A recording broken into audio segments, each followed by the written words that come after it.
Yeah. Okay, so we're here for a vintage guitar moment, and this is a vintage guitar moment right here.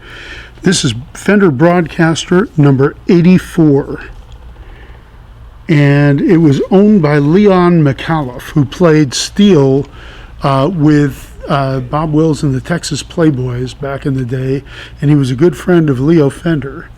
And so this guitar was given to Leon by Leo, and it's pretty cool. It's been refretted, and this pickup has been rewound, and it's got repro tuners, but it's got the original tuners in the case, and I have the original frets that the guy put in order on a board in case somebody ever wanted to put them back in, but if you're using it, I wouldn't do that. This thing sounds ridiculous. It's got the vibe. It's just a really cool early piece of Fender history right here, number 84 Broadcaster.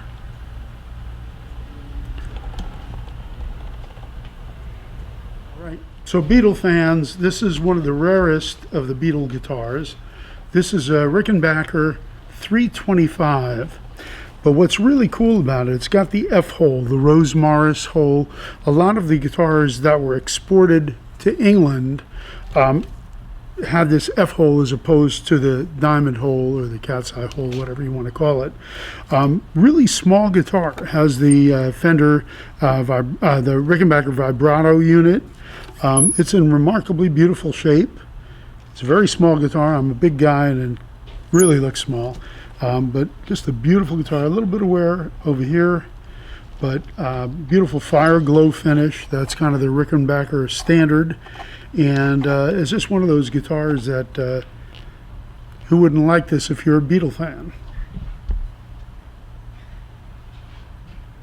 Okay, so of all the archtops, the king of the archtops was the D'Angelico and Stromberg, and of course Gibson with their Super 4s and L5s and all that.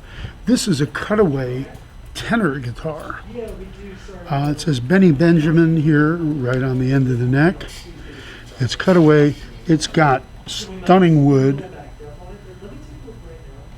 I believe the binding was replaced. That happens on a lot of these where the binding kind of cracks, and so somebody did the binding job on it. Great guitar. If you're a tenor player, this is one of the coolest tenors on the face of the earth right here. Beautiful XL cutaway tenor, D'Angelico. Original tweed case.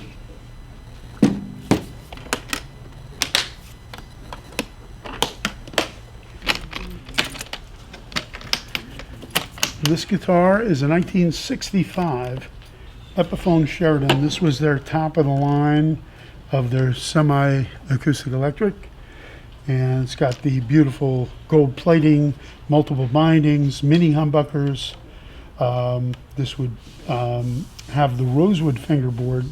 This was sort of their equivalent to the Gibson ES-345, except the 355, most of them were stereo, had the baritone. This is mono with a rosewood board, Tree of Life up at the top. Another beautiful example, amazing condition. Original Epiphone case with the blue interior. It's kind of a gray with a blue interior. Same case basically as like the Gibson 335s, but with a different exterior and interior. And it's got the short Epiphone vibrato tailpiece. It's a very cool guitar.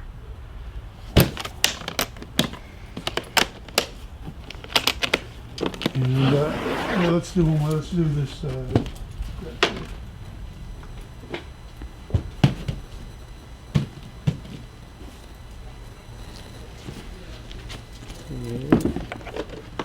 Let's go rolling. So this, as I recall, is probably the first year. It's a 1954 triangular sound hole. It's the Town and Country. It later evolved into the Rancher, and it was orange, and some of them had the G brand on it and all that, but this is before that. And it's in beautiful shape. Original gray case. And just a very cool piece of Gretsch history in terms of their acoustics. That sound hole is really cool.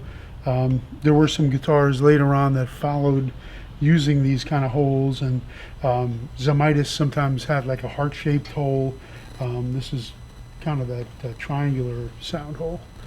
It's very cool. Spruce top, rosewood board, very unusual bridge. It's very cool. So this guitar is pretty sparkly over here. This is a 1957 or 8 Gretsch Sparkle Jet in amazing condition. One of the cooler guitars, associated a lot with rockabilly. It's got the DeArmond pickups, Melita bridge, beautiful sparkle top, a great example, and it's got some of the original hang tags in here as well.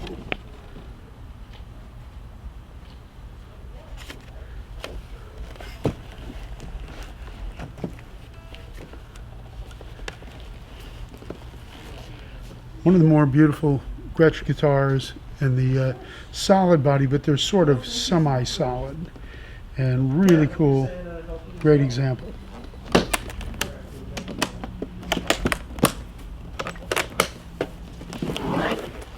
So this is a super vibey SG Les Paul Jr.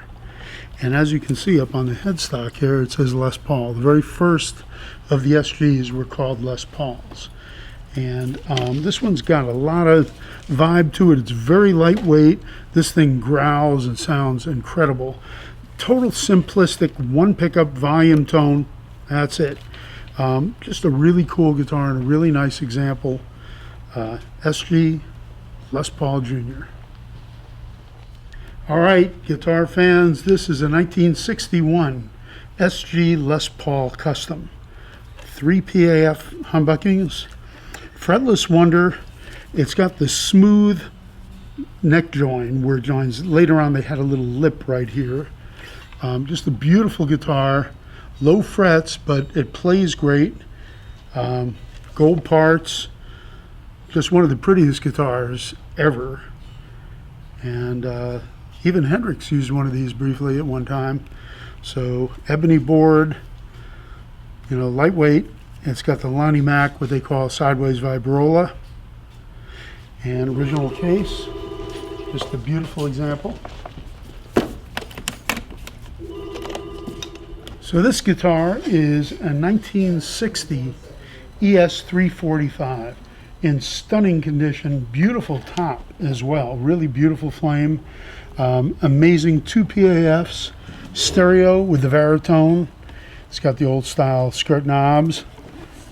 And this one is hardly played, and it actually has the original tags as well as the original receipt when it was bought in 1961 at Ernie Ball Guitars.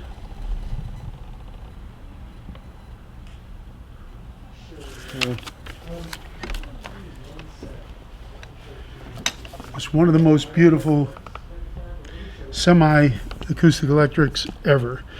ES-345 in just remarkable condition.